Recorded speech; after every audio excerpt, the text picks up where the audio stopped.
masaklap na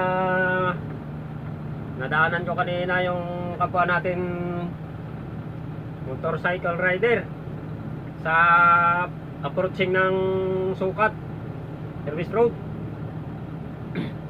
Masyadong maaga, hindi ko alam kung makasurvive yun. Mahinga-hinga pa naman, kaya lang naninigas na yung kamay niya. Disgrasya sa motor.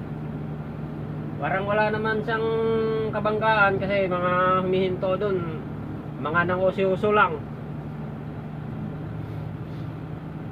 Tumalsik yung helmet, malayo sa kanya, mga 5 metro sa yung distansya ng helmet niya sa katawan niya. Kaya lang dumiretso na ako kasi nagmamadali din ako. Siguro mga alas 4 ng madaling araw. Mga ganun oras. Madilim pa eh. Umibertek sa akin yun paglagpas ng Bikutan. Ang problema, nag-overtake siya, di ba dyan sa may service road, masikip lang. May kasalubong siyang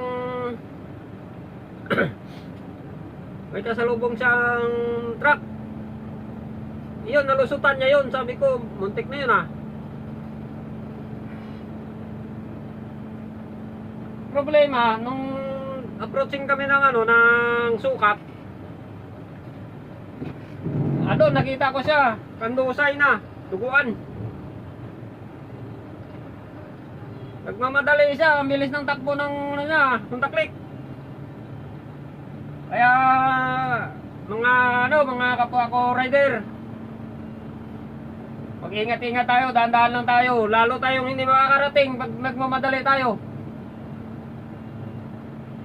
Hindi ko na nakuha ng picture man lang yun dahil nagmamadali ako.